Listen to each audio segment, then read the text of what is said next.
अस्सलाम वालेकुम everyone, welcome to my channel and I hope कि आप सब खैरियत से होंगे।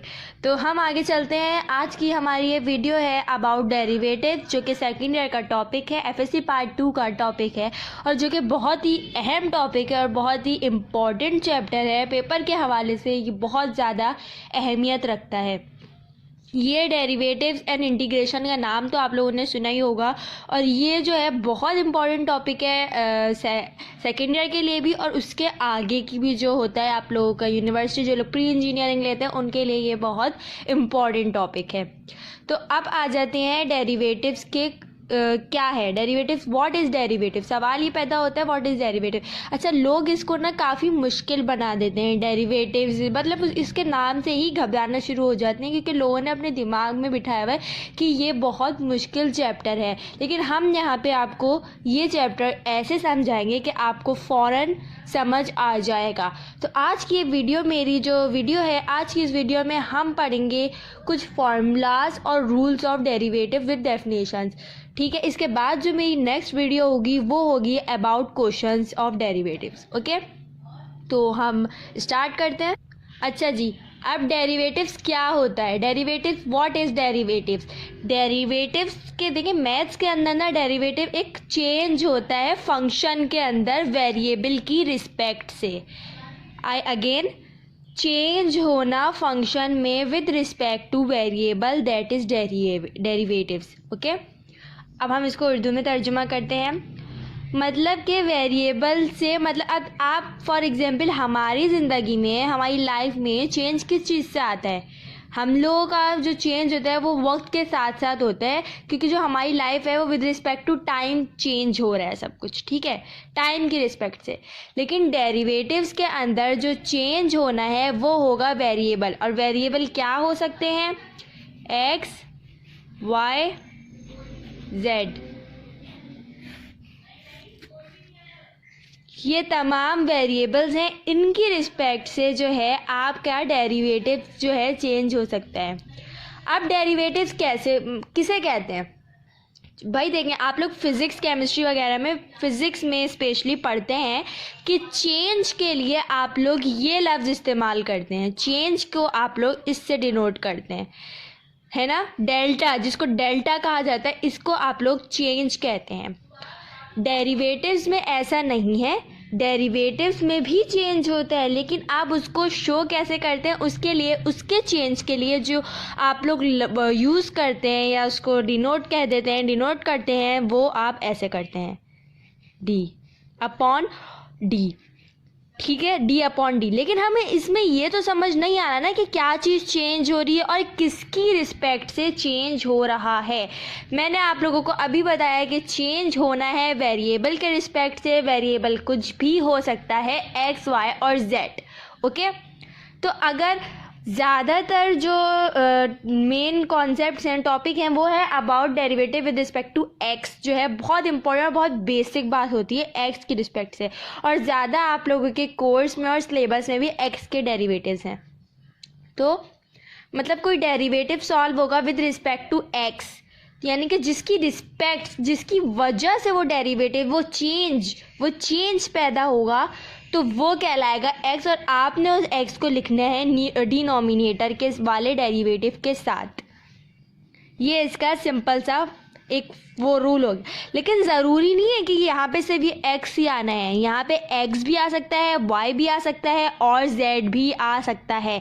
ठीक है, ठीक है, तो ये मैंने आप लोगों को थोड़ा सा अपने पास से डिफ़ाइन करें डेरिवेटिव्स को। अब हम आगे चलते हैं डेरिवेटिव्स की डेफिनेशन और रूल्स की तरफ। Let's go.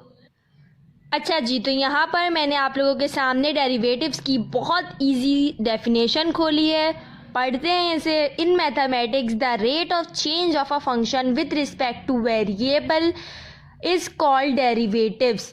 वही बात जो मैंने अभी आपसे कही कि चेंज होना वेरिएबल के रिस्पेक्ट से, वेरिएबल की वजह से फंक्शन में, वो कहलाता है डेरिवेटिव्स।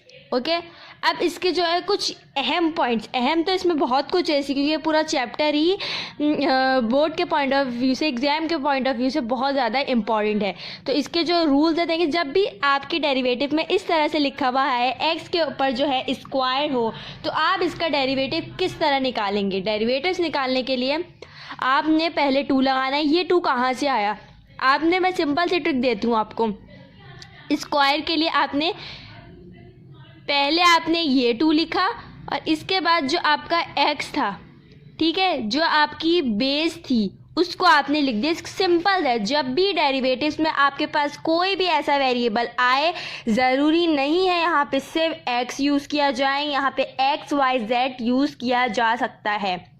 तो उसके साथ आप 2x कर देंगे, ठीक है। यानी कि जो उसकी पावर होगी वो बेस से पहले आ जाएगी और बेस की पावर 1 रह जाएगी, क्योंकि x की 2 पावर है, 2 यहाँ चले गए तो इसके ऊपर पावर रह गई 1, जो कि हम लिखते नहीं हैं। नेक्स्ट है स्क्वायर रूट। अब बात करते हैं रूट की। तो तब जब भी आपके वेरिएबल के ऊपर रूट आएगा, जब भी आपके वेरिएबल के ऊपर रूट आएगा, आपने उसको किस तरह लिखना है। रूट की वैल्यू ऑलमोस्ट सबको ही पता होगी, लेकिन जिसको नहीं पता वो सुन ले। रूट की वैल्यू होती है 1/2, 1/2, 1/2, ये होती है रूट की वैल्यू, ठीक है। 1/2 रूट की वैल्यू होती है। तो जो रूट को हमें बाहर निकालेंगे, जब हम उस पर डेरिवेटिव लगाएंगे तो उसका जो रूट होगा वो ख़त्म हो जाएगा और 1/2 बाहर आ जाएगा, यानी कि 1/2 पहले आ जाएगा और फिर जो बचा वो फिर जो उसकी पावर बन जाएगी वो नेगेटिव साइन के साथ जाएगी। आई रिपीट, फिर जो पावर जाएगी वो नेगेटिव साइन के साथ जाएगी। नेक्स्ट आ जाते हैं एक्सपोनेंशियल। एक्सपोनेंशियल को हम शो करते हैं ई। अब आप लोग इसे ई पढ़ रहे होंगे। ये लॉग का साइन है, ये लॉग का साइन है, लॉग कहते हैं इसे, नेचुरल लॉग कहते हैं और इसकी वैल्यू होती है 2.178। ये इसकी वैल्यू होती है, लेकिन हम इसको सिर्फ लॉग में इस्तेमाल करते हैं। और इसको हम ln से भी शो कर सकते हैं डेरिवेटिव्स के अंदर, ln से, ठीक है। ln भी हम यहाँ पे यूज़ कर सकते हैं। तो आई होप कि आप लोगों के बेसिक कॉन्सेप्ट जो है वो क्लियर हो चुके होंगे। अब हम आगे चलते हैं। ये थी सिर्फ डेफिनेशन, मैंने आपको सिर्फ इंट्रो दिया था कि डेरिवेटिव्स क्या होता है। बहुत सेकेंड ईयर का बहुत इंपॉर्टेंट टॉपिक है ये। तो अब हम जो है इसके और फार्मूलाज की तरफ चलते हैं, लेकिन हम इसकी क्वेश्चंस जो है वो नेक्स्ट वीडियो में करेंगे। अच्छा जी, यहाँ पे अब हमारे पास बहुत ही कोई इंपॉर्टेंट पॉइंट्स आ रहे हैं डेरिवेटिव्स के हवाले से। यहाँ एक डेफिनेशन लिखी हुई है जो कि कैलकुलस कहलाती है। कैलकुलस बेसिकली एक मैथमेटिक्स की ब्रांच है जो कि डील करती है फंक्शन का चेंज, एरिया का change in curvilinear configuration, that is calculus.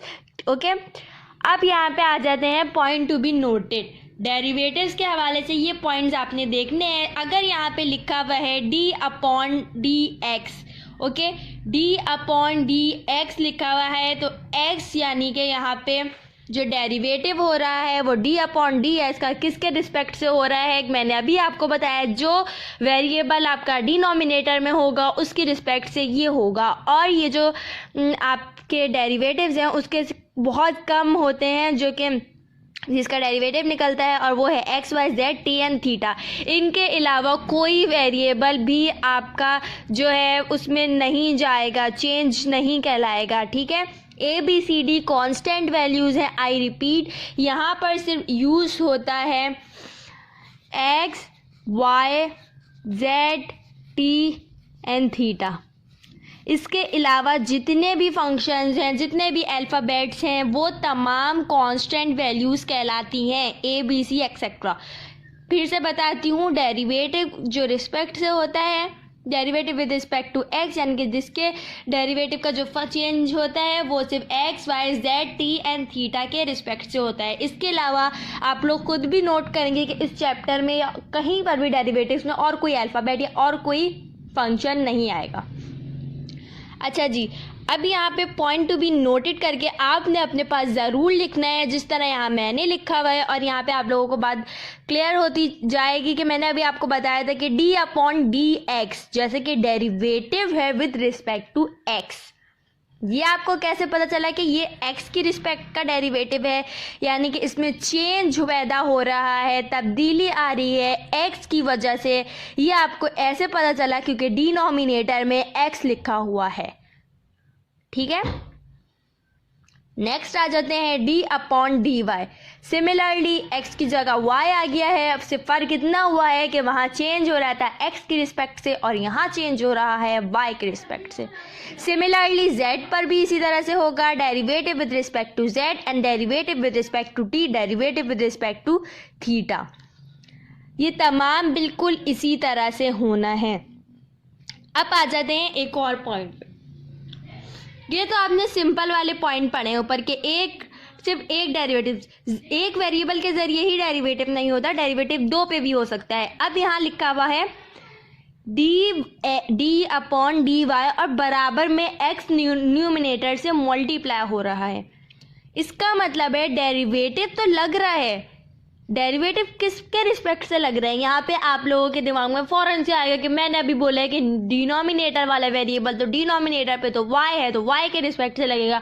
बिल्कुल सही बात है, y के रिस्पेक्ट से डेरिवेटिव लगना भी चाहिए, लेकिन डेरिवेटिव लगेगा y की रिस्पेक्ट से, लेकिन लगेगा किस पे, क्योंकि यहाँ पे आप लोगों को एक वेरिएबल गिवन है x, तो यहाँ लग रहा है derivative with respect to y on x। I think it's clear. ठीक है, अब मैं अगर इसकी कोई और एग्जाम्पल आपको दूं, हाँ जी, तो देखिए अगर हम यहाँ पे इसकी कोई और एग्जाम्पल लेते हैं, यानी कि D T upon D x.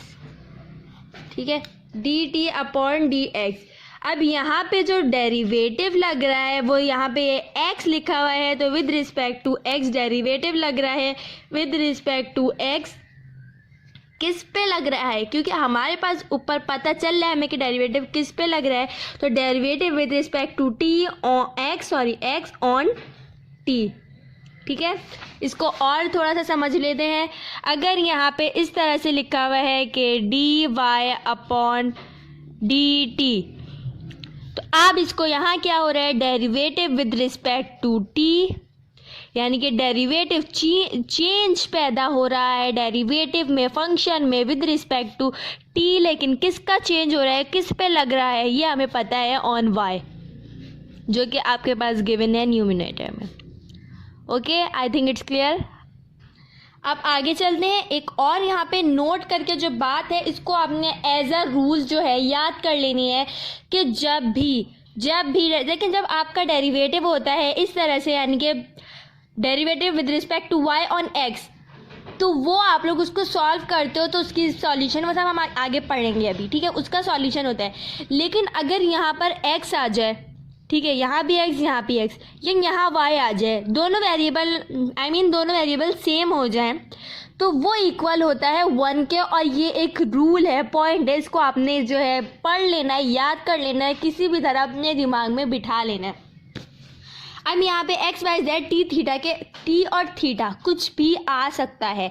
अब यहाँ जो है मैंने चंद नोट करके बातें लिखी हुई हैं आप लोगों के लिए कि D x upon D x, यानी कि अच्छा, अब इसको ये हरगिज़ मत समझिएगा कि ये डी एक्स और डी एक्स या डी वाई और डी वाई या डी जेड और डी जेड जो है कैंसिल होके 1 आया। ये कैंसिल होके 1 नहीं आया है, इसके पीछे पूरी कैलकुलेशन है, वो मैं आपको आगे पढ़ाऊँगी जब हम क्वेश्चन सॉल्व करेंगे। तो ये डेरिवेटिव 1 के बराबर नहीं आया, ये मैं तब आपको बताऊंगी। ये कैंसिल होके 1 के बराबर नहीं आया, बल्कि एक रूल है कि ये 1 के बराबर कैसे आया है। ठीक है, तो यहाँ तक ये सारी बातें आपने दिमाग में रखनी है, आप लोगों ने इनके कॉन्सेप्ट्स को क्लियर रखना है अपने दिमाग में, ताकि आपके क्वेश्चंस आराम से सॉल्व हो सकें। अब हम आ जाते हैं डेरिवेटिव्स के मेन फॉर्मूले पे। ओके, अच्छा जी, तो यहाँ पर है मेरे पास power formula for derivative. Power formula derivative का कैसे सॉल्व होता है याद मत कीजिएगा, इसे बहुत से लोग इसको याद करते हैं, जिसके चक्कर में वैल्यूज़ आगे पीछे हो जाती हैं और सारा बेड़ा गर्क हो जाता है। लेकिन आपने ऐसा बिल्कुल नहीं करना, आपने सारा काम समझ के करना है, ट्रिक से करना है, दिमाग से करना है। ठीक है, तो अब यहाँ पर देखें, यहाँ पर डेरिवेटिव लगा हुआ है फंक्शन पे, और यहाँ पे कुछ कोई भी नंबर वेरिएबल, और n यानी कि पावर, n यानी कि पावर। ठीक है, हर क्वेश्चन में आपका इतना पार्ट आएगा। ठीक है, पावर होगी या नहीं होगी ये उस पर डिपेंड करता है। अच्छा, अब यहाँ पे अब यहाँ n कैसे आया? n यहाँ ऐसे आया कि जो चीज़ जो पावर थी हमने वो पहले लिख दी, पावर हमने पहले लिख दी, फिर हमने वही अपना फंक्शन लिख दिया। ठीक है, फिर हम क्या करेंगे, जो भी हमें क्वेश्चन में पावर गिवन होगी हमने उसमें से 1 माइनस करना है, 1 माइनस करना है। तो हमने n में से -1 करा और फिर उस पर डेरिवेटिव लगाया है विद रिस्पेक्ट टू x, और फिर हमने ये दोबारा से लिख दिया। ये इजी ट्रिक दे रही हूँ मैं आपको कि आपने ये, वैसे तो ये फार्मूला है, इजी ट्रिक मैं अभी आपको दूंगी। ये पूरा एक फार्मूला है जो कि आपकी बुक में मौजूद है। आप लोग क्वेश्चन इससे भी सॉल्व कर सकते हैं।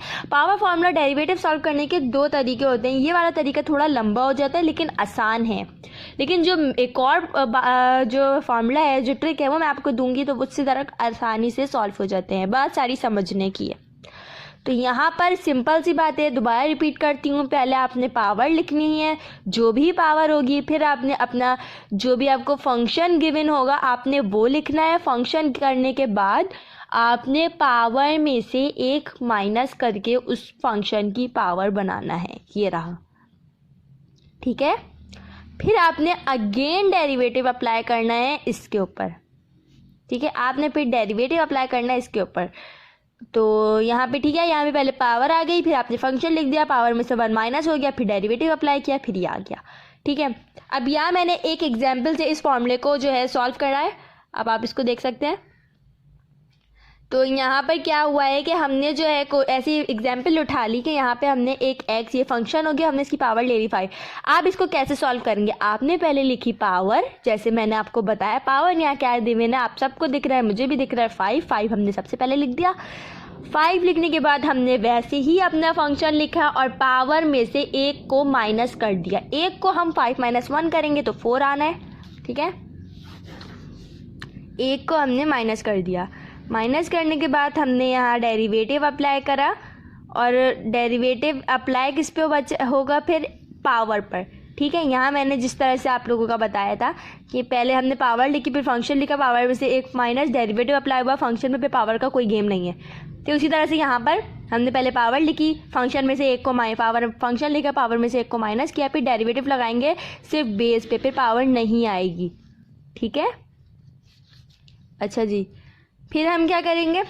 अच्छा, ये बात मैंने अभी आप लोगों को बताई, जब भी इस तरह से दोनों जगह वेरिएबल होता है इक्वल होता है 1 के। ठीक है, मैं आप लोगों को ये देखेंगे, यहाँ पर हमने पढ़ी थी ये बात कि जब भी इस तरह की वैल्यू आए, ये 1 के बराबर होता है और ये कैंसिल होकर 1 के बराबर नहीं आया। ठीक है, तो ये तो पूरी चीज़ हो गई 1 के बराबर। अब बची ये चीज़, अब इसका क्या होगा?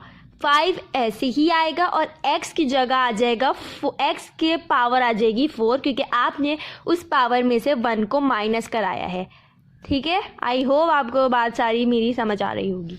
अब हम आगे चलते हैं इजी ट्रिक के, जिसको हम कहते हैं आसान तरीका। जो है, जो डायरेक्ट मेथड होता है, वो क्या होता है? वो ये होता है कि एक एग्जाम्पल मैंने यहाँ पर दी है, आप लोग देख सकते हैं कि dx का डेरिवेटिव है विद रिस्पेक्ट टू x, और x की पावर है 100। तो ये जो आसान मेथड है, इसमें आपने क्या करना है? आपने एक दफ़ा बिल्कुल आराम से जो है पावर को बेस से पहले लिख देनी है, और उस पावर में इसको 1 नंबर कम करके लिख देना है। आपका आंसर बिल्कुल डिट्टो वही आएगा। ठीक है, जो आपका इस फॉर्मूले वाले मेथड से आ रहा था। ये है आपका सिंपल मेथड, जो हम जो है कम टाइम के लिए वजह से जो इस्तेमाल करते हैं, और ये है फॉर्मूला मेथड।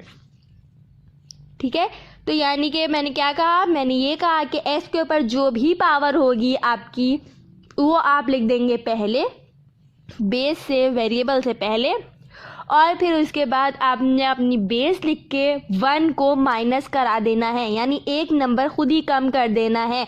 लाइक यहाँ पे अगर 50 होता तो आप यहाँ 49 कर देते, 30 होता तो आप यहाँ 29 कर देते, 10 होता तो आप यहाँ 9 कर देते, 2 होता तो आप यहाँ 1 कर देते, और एग्जाम्पल्स दो, 80 होता तो आप 79 कर देते, 90 होता तो आप 89 कर देते, यानी 1 नंबर आपने उसमें से माइनस कराना है। ये हो गया आपका फॉर्मूला मेथड, ये हो गया आपका सिंपल मेथड। दोनों मेथड से हमने इसको सॉल्व कर लिया है। हम इसकी और एग्जांपल्स की तरफ चलते हैं। यहाँ पर एक एग्जांपल दी हुई है, एक्स के ऊपर जो पावर है वो नेगेटिव में दी हुई है हमें। तो जब आप पावर बेस से पहले जाएगी तो जाहिर सी बात, सबको पता है कि माइनस साइन जिसके साथ लगा हुआ होता है वो पूरी ज़िंदगी उसी वेरिएबल के साथ चलता रहता है, उसी कांस्टेंट के साथ वो चलता रहता है। मतलब वो माइनस जब तक कहीं में मतलब साइन की मल्टीप्लिकेशन नहीं आती है, कुछ इस तरह का सीन नहीं होता, वो माइनस उसके पास से नहीं हटता, यानी माइनस उसके साथ लगता रहता है। चाहे वो नंबर कहीं भी चले जाए, माइनस उसके साथ साथ जाता है। तो यहाँ पर भी यही हुआ है कि जब माइनस पावर के साथ था तो माइनस को जब आपने पावर को बेस से पहले लिखा तो ये माइनस इसके साथ साथ ही रहेगा, ठीक है। और फिर उसके बाद आपने क्या करना है, बिल्कुल उसी तरह जो हमने यहाँ करा था, यहाँ इन सब में किया था कि माइनस आपने पावर जो भी पावर होगी, अब यहाँ पर पावर पॉजिटिव थी 5, यहाँ पे पावर नेगेटिव -4। अब आपने उसमें से एक को माइनस करना है, यानी कि -4 में से -1 करना है, ठीक है। फिर आपने अगेन डेरिवेटिव लेना है एक्स पे, ये बराबर होता है 1 के, अभी हमने पढ़ा था। अब बारी आ गई इसकी, -4x माइनस माइनस जब प्लस और बड़े नंबर का साइन आता है यानी कि -5 आएगा। -5 कैसे आया, माइनस माइनस प्लस 4 + 1 5, और साइन बड़े नंबर का आता है हमेशा। अब यहाँ आ जाते हैं हम इजी मेथड की तरफ। इजी मेथड में देख लें क्या हुआ है। अब इजी मेथड में x की पावर दी, अभी हम माइनस का पढ़ रहे हैं। -10 जो है ये हमारे पास x की पावर आई हुई है, ठीक है, -10। अब यहाँ पे हमने क्या करा, हमने बिल्कुल उसी तरह से पहले पावर को बेस से पहले लिख दिया, फिर हमारी आ गई बेस। अब हमने जो भी हमारी बेस होगी, जो भी पावर होगी, उसमें से एक को माइनस कर दिया। अब यहाँ पे 11 कैसे आया, सब बोल होंगे कि अभी मैंने बोला था कि जब आप शॉर्ट मेथड करेंगे तो एक नंबर आपने कम कर देना है। एक नंबर आपने बिल्कुल कम करना है, लेकिन आपको साइन को देखते हुए, साइन को मद्देनज़र रखते हुए करना है। जहाँ पॉजिटिव होगा वहाँ तो आप आंखें बंद करके एक नंबर बस आपने कम कर देना है। यहाँ लेकिन बात नेगेटिव की आ गई है, क्योंकि जब अपने दो नेगेटिव साइन साथ होते हैं तो बात प्लस की हो जाती है, यानी कि जब आप माइनस पावर की बात होती है यहाँ पे, यानी कि जब आप पावर में जो है -10 में से -1 करेंगे, जब आप पावर में -10 जो कि हमें यहाँ दिया हुआ है पावर, इसमें आप -1 करेंगे तो आपकी जो पावर आएगी माइनस माइनस जब प्लस, 10 में 1 प्लस किया 11, और साइन हमेशा बड़े नंबर का आता है तो साइन आएगा माइनस का, ठीक है। I hope all is clear, ठीक है। अब आ जाते हैं रूट की तरफ। रूट जैसा कि मैंने आप लोगों को अभी थोड़ी देर पहले जो है, पहले ही मैंने आप लोगों को रूट समझा दिया था, तो रूट को एक दफ़ा देख लेते हैं। रूट में क्या कहने, वही बात है, जब भी रूट के अंदर जो है आपका वो आ जाएगा, वेरिएबल आ जाएगा, तो आप उसका जब डेरिवेटिव लेंगे, रूट की वैल्यू होती है हाफ, यानी कि 1/2, तो आपने 1/2 लिखना है, फिर वही आपने जो है वेरिएबल लिख देना है और नेगेटिव हाफ लिखना है। ये एक रूल है, एज अ रूल आपने जो है इसको याद करना है, ठीक है। अब यहाँ पे 1/2 और अब देखेंगे, ये जब माइनस का हाफ है, ये जो माइनस का हाफ है, ये जो है, अब आपने इस माइनस के हाफ को ख़त्म कर दिया और हाफ और √x वैसे ही आ गया, ठीक है। तो ये हो गए कुछ फॉर्मूले। अब हम आगे बढ़ते हैं। अच्छा जी, अब यहाँ पे बात आ गई है नंबर के साथ डेरिवेटिव, कांस्टेंट नंबर के साथ। वहाँ जो हमने अभी पहले पढ़ा था, वहाँ सिंपल वेरिएबल्स आपके पास आ रहे थे, x की पावर 4, x की पावर 10 एक्सेट्रा, इस तरह से वहाँ पे आ रहे थे। लेकिन यहाँ पर जो है आपको कुछ नंबर के साथ क्वेश्चंस आ रहे हैं, उनको देख लेते हैं हम। अब यहाँ पर जो है इसका अलग फॉर्मूला है, ठीक है। तो अब जब भी आपके साथ नंबर के साथ आएगा, आपने डेरिवेटिव अप्लाई करना है, ठीक है। डेरिवेटिव अप्लाई करते हुए आपने फंक्शन लिखना है और ऊपर पावर लिखनी है, ठीक है। तो अब यहाँ पर एक एग्जाम्पल आ रही है, हम एग्जाम्पल देख लेते हैं। तो यहाँ पर क्या कह रहे हैं कि डेरिवेटिव लग रहा है, यहाँ पर क्या कह रहे हैं कि डेरिवेटिव लग रहा है 7x4 के ऊपर, ठीक है। 7x4 के ऊपर जो है डेरिवेटिव, हम ये हमारा क्वेश्चन दिया हुआ एग्जाम्पल है, ठीक है। तो आपने हमेशा जो भी कांस्टेंट होगा, कांस्टेंट क्या हो सकता है,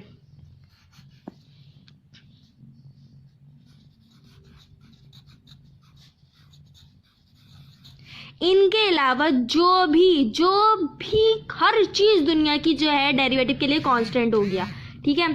सिर्फ ये चीज़ें जो है कांस्टेंट नहीं है, बाकी तमाम चीज़ें कांस्टेंट हैं।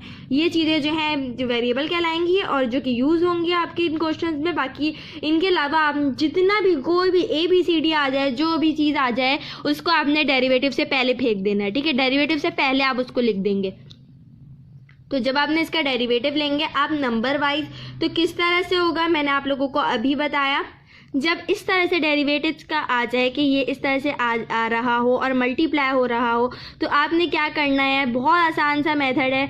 आपने जो अभी आप सिर्फ इसको देखें, ठीक है, अभी आपने सिर्फ इस पे नज़र रखनी है। इस पे ये कैसे होगा, मैंने आपको अभी बताया जो भी नंबर होगा वो हम पहले लिख देंगे वेरिएबल से, जो हमने अभी पहले वाले क्वेश्चन में किया था, यानी कि बेस से पहले आ जाएगी वो पावर, यानी कि यहाँ आ गया 4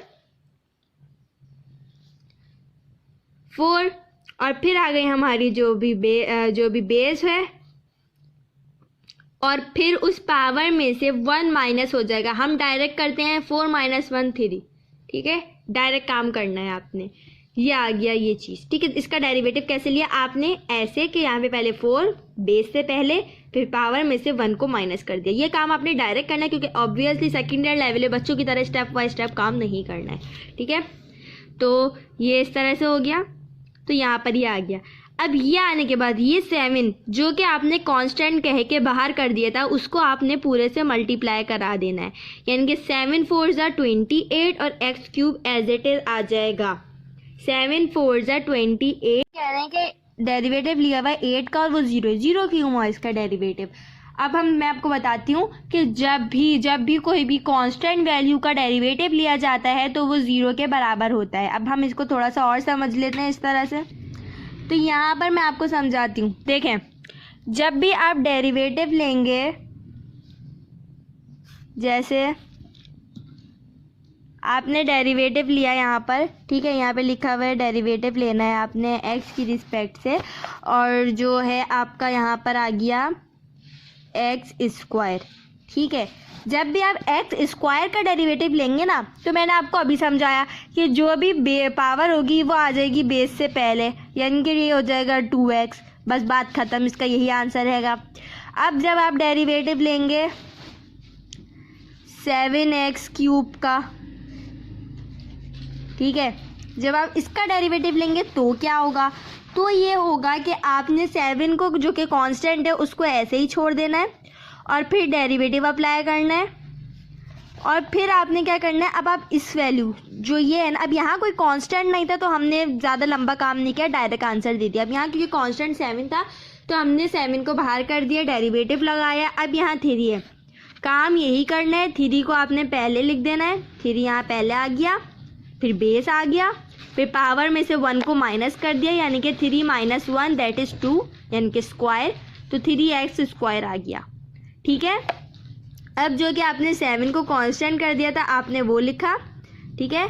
अब ये 3x², ठीक है, 3x², ये कैसे आया, बेस को पहले, पावर को बेस से पहले करा और पावर में से 1 को माइनस कर दिया, ठीक है। तो अब ये चीज़ यहाँ आ जाएगी एज इट इज़ 3x², और आप इसको मल्टीप्लाई करा देंगे, 3 7 = 21, x² आपका आंसर होगा, ठीक है। अब यहाँ पर ये एक बात तो हो गई ये।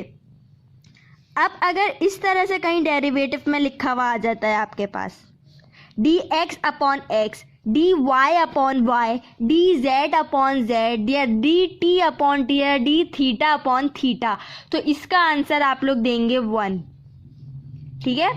dx/x का आंसर क्या होता है, 1।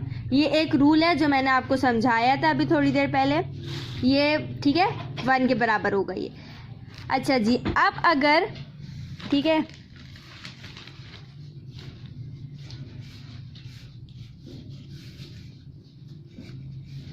अच्छा, अब अगर हम चौथे पॉइंट में अपने, अब अगर ऐसा होता है कि यहाँ पर जो है डेरिवेटिव लगता है और यहाँ पर जो है, यहाँ पर ना नंबर आ जाता है कोई भी d/dx, और यहाँ पे कोई भी नंबर आ जाता है 3 आ जाता है, तो इसका डेरिवेटिव क्या होना है, मैं आपको बताती हूँ। जब भी कोई कांस्टेंट आएगा उसका डेरिवेटिव हमेशा 0 होगा। जब भी कोई कांस्टेंट आएगा उसका वेरिएबल, उसका जो भी डेरिवेटिव होगा वो हमेशा 0 आना है, ठीक है। अब कांस्टेंट कुछ भी हो सकता है, कांस्टेंट आपका ये भी हो सकता है, ए भी कौन, मैंने अभी बताया X Y Z T theta के अलावा सब चीज़ें कांस्टेंट होती हैं, तो ये भी कांस्टेंट होगा, इसका आंसर भी 0 होगा। इसकी जगह अगर मैं बी करती हूँ उसका आंसर भी 0 होगा। इसकी जगह अगर मैं 100 करती हूँ उसका आंसर भी 0 होना है। लेकिन अगर ये ऐसा हुआ कि इस 100 के साथ x लगा हुआ, फिर आप क्या करेंगे? फिर आपने वही मेथड करना है। आपने क्या करना है? आपने पहले जो है x लिख दिया, x लिखने के बाद आपने 100 तो हो गया 0, ये तो 0 ही होना है, आपने तो याद रखना है, ये 0 ही होना है। और जो x है, x इसके बाद जब भी कांस्टेंट वैल्यू आती है, जब भी यानी कि d/dx की वैल्यू कितनी होती है 1, तो आपने लिख देना है 1, लेकिन 1 0 होगा, आंसर 0 ही होना है। ठीक है, तो ये क्लियर हो चुका होगा आपका। अब हम चलते हैं derivative respect to addition, subtraction, multiplication and division, that is very important part of derivatives. Okay, तो addition subtraction formula for derivatives, ठीक है, बहुत ईजी है, बहुत आसानी से सॉल्व हो जाता है ये। ठीक है, आपने क्या करना है, फंक्शन दिया हुआ है प्लस माइनस एडिशन सब्ट्रैक्शन साथ करा रही हूँ मैं। ठीक है, ये जी हो गया, एफ और जी जो है मैं यूज़ करती हूँ यूजुअली डेरिवेटिव्स में, लेकिन जो आपकी बुक है सिंटैक्स बुक बोर्ड की, उसके अंदर जो है यू और वी यूज़ हो रहा है इसके अलावा, लेकिन आप एफ जी भी यूज़ कर सकते हैं। ठीक है, तो यहाँ आ गया एफ फंक्शन का डेरिवेटिव लग रहा है d/dx, ये मैं प्लस माइनस एक साथ करा रही हूँ आपको। अब फॉर एग्जांपल ये आपका डेरिवेटिव तो आपको समझ आ गया होगा, बस एक फॉर्मूला है, इसको आप रट्टा मार लीजिएगा, जो करना है आप कर लीजिएगा। एग्जाम्पल पे आते हैं। एग्जाम्पल, अब हम डायरेक्ट एग्जाम्पल करेंगे। ठीक है, अब यहाँ पर अब मैं इस पर हाथ रख देती हूँ, ये आपने खुद गैस करना है क्या होगा इसका आंसर। यहाँ डेरिवेटिव लिखा हुआ है x4 + 2x³ - 5। ओके, ये आपका है क्वेश्चन जिसका आपने फाइंड करना है डेरिवेटिव। किस तरह फाइंड करेंगे आप इसका डेरिवेटिव? आप इसका डेरिवेटिव इस तरह फाइंड करेंगे कि x4 का डेरिवेटिव क्या होगा, आपने 4 को पहले लिख देना है और पावर में से 1 को माइनस कर देना है। तो आई होप कि आपके दिमाग में आंसर आ गया होगा, यानी कि 4x³। ठीक है, तो डायरेक्ट हमने 4x³ कर लिया। अब इसके बाद जो सेकंड वैल्यू है वो डेरिवेटिव की लिखी हुई है 2x³। 2x³ कैसे होगा आपने खुद करना है। आपने 3 को 2 से मल्टीप्लाई कराना है, 3 2 = 6, फिर आपने पावर में से 1 को माइनस कराना है, यानी 6x²। ठीक है, अब आ गया -5 यानी कि कांस्टेंट का डेरिवेटिव 0। क्लियर?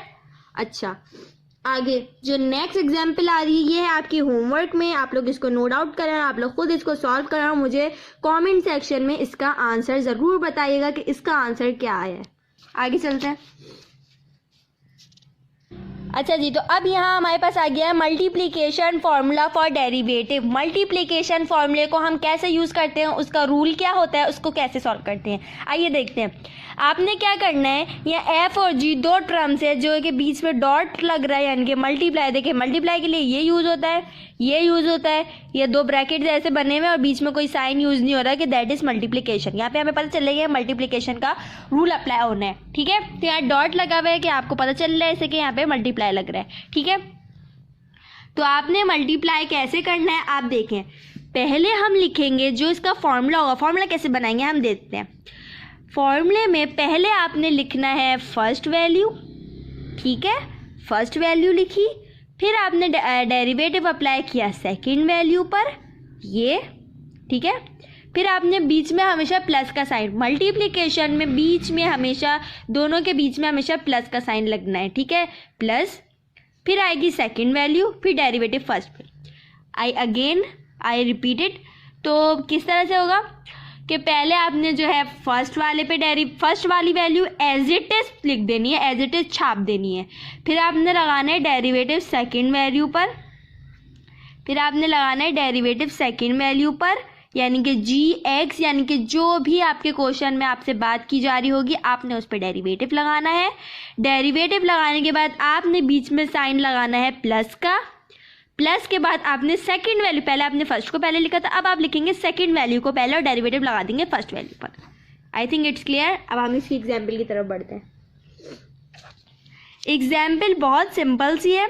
अब यहाँ देखें, यहाँ 2 वैल्यूज़ आपको गिवन है x + 1, दोनों के बीच में कोई साइन नहीं है। इट्स मीन कि ये दोनों मल्टीप्लाई हो रहे हैं। मल्टीप्लाई होते हुए आपने इसका डेरिवेटिव फाइंड करना है। डेरिवेटिव फाइंड किस तरह से होना है, आपने पहले लिखा x, डेरिवेटिव लगा दिया, और यहाँ पर जो है सेकंड वैल्यू जो है लिख दी, यानी कि x+1। ठीक है, डेरिवेटिव लगाया पहले पहली वैल्यू, जैसे ऊपर मैंने अभी फॉर्मूले में बताया, पहले आपने पहली ऐसी लिख दी, डेरिवेटिव लगाया सेकंड पे, बीच में प्लस का साइन, फिर आई सेकंड वैल्यू, डेरिवेटिव फर्स्ट पे, ये फर्स्ट वैल्यू x लिखा हुआ है। ठीक है, पहले आपने डेरिवेटिव लगाना है, पहले आपने फर्स्ट वैल्यू ऐसी लिख देनी है, फिर डेरिवेटिव लगाना है सेकंड वैल्यू पे, फिर प्लस लिख के सेकंड वैल्यू ऐसी लिख देनी है, पहले फर्स्ट वैल्यू ऐसी लिखनी है, फिर सेकंड वैल्यू ऐसी लिखनी है, सेकंड वैल्यू ऐसे लिख के डेरिवेटिव लगाना है फर्स्ट वैल्यू पर। ओके, अब क्या हुआ यहाँ पर, अब आपने इसका जब आपने इसका सॉल्यूशन करा तो ये जो x था जिस पे आपने कुछ नहीं किया था, जो आपने ऐसे ही लिख दिया था, ये तो ऐसे ही आ गया। अब x+1 का डेरिवेटिव क्या भाई, dx/dx, 1 को भूल जाओ, dx/dx बराबर होता है 1 के, पढ़ा था, याद होना चाहिए 1, और 1 का डेरिवेटिव 1 यानी कि कांस्टेंट, दैट इज 0, अभी पढ़ा था हमने। ये चीज़ ऐसी आ गई जैसे कि ये वाला x ऐसी आया था, जो हमने ऐसे ही लिख दिया था डेरिवेटिव से पहले। अब dx/dx यानी कि जो सेकंड टर्म फर्स्ट टर्म पे जब डेरिवेटिव अप्लाई हुआ तो dx/dx हम सबको पता है 1 के बराबर होता है, ये आप लिखो या ना लिखो इससे कोई फर्क नहीं पड़ता। ठीक है, क्योंकि जाहिर सी बात है 1 मल्टीप्लाई होकर वही वैल्यू आनी है, तो यहाँ पर ये आ गया। अब आपने क्या करना है, अब आपने इस x को इस पूरी वैल्यू से मल्टीप्लाई कराना है, इस x को इस पूरी वैल्यू से मल्टीप्लाई कराया, x1 से x, x0 था 0, उसको हमने छोड़ दिया, 0 नहीं लिखा हमने। अब बीच में प्लस का साइन, फिर x+1 ऐसी, x और x+ 2x+1 दैट इज़ आपका आंसर। और यही अब ये बिल्कुल सिंपल है, बिल्कुल सिंपल है ये। ठीक है, आई होप कि समझ आ गया होगा, लेकिन अगर अभी भी आपको कोई क्वेश्चन है, कोई कन्फ्यूजन है तो कमेंट सेक्शन में मुझे ज़रूर बताइएगा। अब आते हैं division formula for derivatives. Division formula बिल्कुल वैसे ही होगा जैसे मल्टीप्लिकेशन होगा, थोड़ी सी चेंजेस आएंगी, बस वो देख लेते हैं। फार्मूला बनते हुए f(x)/gx। ठीक है, f(x) यानी कि न्यूमिनेटर, g(x) यानी कि डिनोमिनेटर। सबको पता होता है, बच्चों वाली बात है कि ऊपर आता है नॉमिनेटर, नीचे आता है डिनोमिनेटर। ठीक है, तो जब आप इसका लिख रहे होंगे, जब आप इसका फॉर्मूला बना रहे होंगे तो किस तरह बनाएंगे, पहले आपने जो भी आपका डिनोमिनेटर होगा आपने उस पर स्क्वायर कर देना है। बस आपने ये रूल है, आप इसको याद कर लें कि आपने जो है उसका स्क्वायर कर लेना है। ठीक है, यहाँ मैंने इसका स्क्वायर कर लिया, फिर आपने इस टर्म को जो डिनोमिनेटर होगा उसको आपने पहले लिखना है, डेरिवेटिव लगाना है फर्स्ट टर्म पे। आई रिपीट, आपने पहले आपने डिनोमिनेटर का काम करना है। जब आप फॉर्मूला लगा, आपने ऐसे ही डिनोमिनेटर लिखा, उस पर स्क्वायर लगा दिया, फिर आप जब उसको नॉमिनेटर की वैल्यूज डाल रहे होंगे तो आपने वही वैल्यू विदाउट स्क्वायर लिख देनी है पहले, फिर डेरिवेटिव लगा देना है फर्स्ट वैल्यू पर, फिर आएगा बीच में माइनस का साइन। अच्छा, ये भी बड़ी याद रखने वाली बात होती है कि जब मल्टीप्लिकेशन में हमेशा प्लस का साइन आता है और डिवीजन, तो मैंने ये बताया कि मल्टीप्लिकेशन में हमेशा मिडिल में पॉजिटिव साइन आता है और डिवीजन में हमेशा नेगेटिव साइन आता है। तो आपने क्या करना है, आपने पहले डिनोमिनेटर पे स्क्वायर करना है, फिर जब आप नॉमिनेटर की वैल्यूज लिख रहे होंगे तो आपने डिनोमिनेटर की वैल्यू एज इट इज लिखनी है विदाउट स्क्वायर, डेरिवेटिव लगाना है फर्स्ट वैल्यू यानी कि नॉमिनेटर वाली वैल्यू पे, साइन नेगेटिव नॉमिनेटर वाली वैल्यू, न्यूमिनेटर वाली वैल्यू, फिर डेरिवेटिव इसके ऊपर डिनोमिनेटर पर। पहले आपने लिखना है denominator, derivative, numerator, negative sign, numerator, फिर डेरिवेटिव फर्स्ट वाली जो फर्स्ट वैल्यू आपने लिखी जो कि डिनोमिनेटर में। ठीक है, और नीचे तो मस्ट है कि स्क्वायर आना है। आई होप के फॉर्मूला क्लियर हो गया हो। अब हम चलते हैं एग्जाम्पल की तरफ। एग्जाम्पल भी बहुत सिंपल सी है, यहाँ पे दिया हुआ है x/x, इसमें हमें पता है ये डिनोमिनेटर है, ये न्यूमिनेटर है। तो अब आपने बगैर सोचे समझे इस वैल्यू के ऊपर स्क्वायर लगा देना है। आपने यहाँ स्क्वायर लगा दिया, आगे चलते हैं। आपने ये वैल्यू बिल्कुल ऐसे ही, जैसे मैंने बताया ना, बिल्कुल ऐसे ही इसको लिख देना है इधर, तो हमने इसको बिल्कुल ऐसे इधर लिख दिया, यानी कि पहली वैल्यू हमने इसको लिख दी। अब डेरिवेटिव हमने लगाई ऊपर वाली वैल्यू पे, डेरिवेटिव हमने यहाँ पे लगाया तो ऊपर वाली वैल्यू पे, तो इसी तरह से यहाँ हमने लगाया ऊपर वाली वैल्यू पे। डिवीजन में हमेशा नेगेटिव साइन आता है। इसके बाद न्यूमिनेटर की वैल्यू आई दो, जो कि x थी, देखें ये वाली वैल्यू हमने यहाँ लिखी थी, तो फिर इसका डेरिवेटिव हमने लगाया डिनोमिनेटर वाली वैल्यू पर। पहले denominator, derivative numerator negative side, numerator derivative denominator. इसको और आसान कर देते हैं। पहले हमने की सेकंड वैल्यू पे स्क्वायर, जो नीचे वाली सेकंड वैल्यू थी उस पे स्क्वायर, फिर हमने न्यूमिनेटर की वैल्यूज लिखते हुए second value derivative first value, negative sign first value derivative second value. ठीक है, बहुत ईजी कॉन्सेप्ट है ये।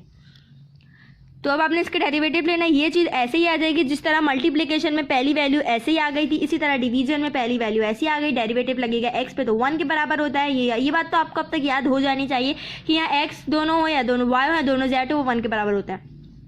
ये एक्स ऐसे आ जाएगा जहाँ पे ये वाली वैल्यू ऐसी आ गई थी, बिल्कुल उसी तरह से। अब यहाँ हमें इसका डेरिवेटिव लेना है। एक्स का डेरिवेटिव 1 होता है और 1 यानी कि कांस्टेंट का डेरिवेटिव 0 होता है। तो यहाँ तो आ गया एक्स और ये ब्रैकेट खुल गया, तो ये इस तरह से वैल्यू हो गई। अब ये एक्स और ये एक्स हो गया कैंसिल, 1/x+1 का स्क्वायर जो है हमारा डेरिवेटिव हो गया। तो यहाँ पर हमने आज बहुत कुछ पढ़ा डेरिवेटिव के अबाउट, और आई होप कि आपको सब कुछ क्लियरली समझ आया हो। अब जो हमने जो आज की वीडियो आप लोग ज़रूर लाइक कीजिएगा और सब्सक्राइब कीजिएगा मेरा चैनल, अगर आपको समझ आए, और सब्सक्राइब आप लोग ज़रूर कीजिएगा ताकि आपको मेरे जो मैं अपकमिंग वीडियोस है मेरी वो आप तक पहुँचे, क्योंकि अब मैं नेक्स्ट वीडियो बनाऊंगी अबाउट ट्रिग्नोमेट्रिक फार्मूलाज और डेरिवेटिव, क्योंकि वीडियो काफ़ी लंबी हो जाती, इसलिए मैंने आज आपको सारी बेसिक टर्म्स बताई हैं अबाउट डेरिवेटिव्स। और जो है सेकंड वीडियो में बनाऊंगी ट्रिग्नोमेट्रिक, और फिर मैं बनाऊंगी क्वेश्चन आंसर्स के लिए, क्योंकि ये बहुत लंबा टॉपिक हो जाता है, तो ये एक वीडियो में सेटल करना ज़रा मुश्किल हो जाता है। तो आई होप आपको वीडियो ज़रूर पसंद आई होगी। Thank you.